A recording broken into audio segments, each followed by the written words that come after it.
Assalamualaikum warahmatullahi wabarakatuh. Shalom, Om Swastiastu, Namo Buddhaya, Salam Kebajikan. Perkenalkan, kami dari kelompok 4 akan mempresentasikan hasil poster yang kami buat, yaitu gerakan kecil untuk masa depan yang besar.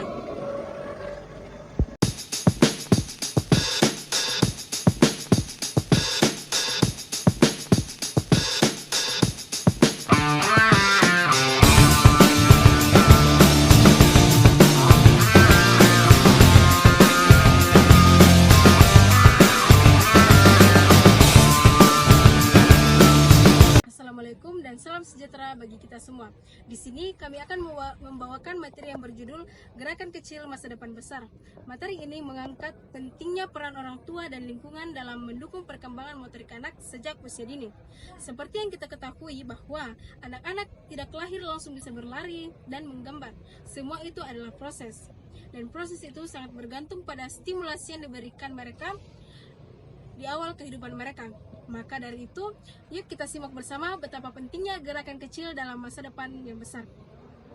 Perkembangan motorik anak terbagi menjadi dua, yaitu motorik kasar dan motorik halus. Motorik kasar mencakup kemampuan seperti berlari, melompat, dan merangkak.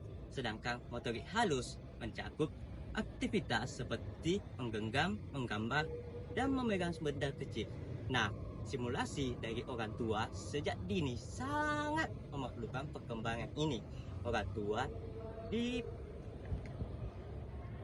simulasi dari orang tua sejak dini sangat memerlukan perkembangan ini. Orang tua dibaratkan sebagai pelatih pertama bagi anak dalam mengenal tubuhnya, belajar bergerak, dan membentuk rasa percaya diri. Tanpa keaktifan dan pendampingan dari orang tua, potensi anak bisa terhambat karena mata emas perkembangan motorik terjadi pada usia-usia awal kehidupan mereka. Untuk anak usia 0-6 bulan, jangan khawatir, kita tidak butuh alat canggih, cukup dengan aktivitas sederhana namun rutin seperti tummy time.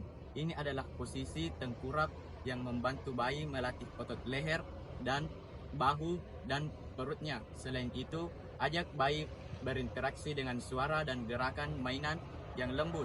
Meskipun terlihat sederhana, kegiatan ini memberi rangsangan besar bagi perkembangan gerakan dan sensori bayi.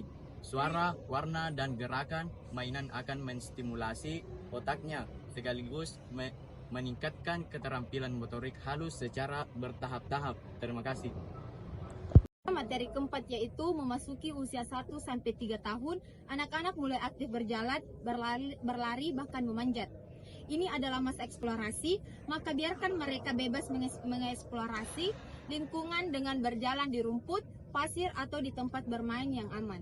Selain itu, perkenalkan mainan eduktif seperti balok susun, bola kecil. Mainan ini membantu mengembangkan koordinasi mata dan tangan, serta daya imajinasi. Biarkan anak bermain tanpa terlalu sering dilarang, asalkan dalam pengawasan, karena di masa inilah mereka belajar melalui gerakan dan pengalaman. Pola asuh seimbang dalam proses tumbuh kembang anak. Pola asuh orang tua sangat penting. Jangan sampai kita terlalu protektif sehingga membatasi ruang gerak anak. Pola asuh yang seimbang artinya memberi kebebasan yang terarah. Biarkan anak bergerak, bereksplorasi, jatuh, dan belajar bangkit. Selain itu, orang tua juga perlu menjadi teladan aktif. Ajak anak-anak berjalan-jalan, bermain, atau menari bersama. Ketika anak melihat orang tuanya aktif, mereka pun akan lebih semangat dan percaya diri dalam mencoba hal baru. Terima kasih. Itu ada pola asuh seimbang dalam proses tumbuh kembang anak. Pola asuh yang orang tua sangat penting. Jangan sampai kita perlu terlalu protektif sehingga membatasi ruang gerak anak. Pola asuh yang seimbang artinya memberikan kebebasan yang terarah. Biarkan anak bergerak, bereksplorasi, jatuh, dan belajar dan bangkit. Selain itu, orang tua juga perlu menjadi teladan aktif seperti ajak anak berjalan-jalan, bermain, atau menari bersama. Ketika anak melihat orang tuanya aktif, mereka pun akan lebih semangat dan percaya diri dalam mencoba hal-hal baru. Terima kasih. Adalah lingkungan yang mendukung. Lingkungan yang mendukung adalah lingkungan rumah yang aman, penuh kasih sayang, dan ramah anak. Ini dapat mendukung perkembangan fisik dan emosional pada anak. Lingkungan yang kaya akan peluang gerak fisik seperti ruang terbuka dan taman bermain akan membantu anak untuk tetap aktif. Anak yang tumbuh dalam lingkungan ini akan mendapatkan kekuatan koordinasi otot yang baik dan kemampuan sosial. Nah, sebagai kesimpulan bahwa gerakan kecil yang dilakukan anak setiap hari dengan dukungan orang tua dan lingkungan akan membuka jalan menuju masa depan yang lebih besar dan cerah. Anak-anak bukan hanya butuh makanan dan kasih sayang, tetapi juga ruang gerak, tantangan, dan contoh dari orang-orang terdekat mereka. Jadi, mari kita dukung perkembangan anak-anak kita dengan menciptakan lingkungan yang aktif, sehat, dan penuh cinta. Terima kasih, semoga informasi ini bermanfaat dan bisa menjadi inspirasi bagi kita semua. Wassalamualaikum warahmatullahi wabarakatuh. Terima kasih.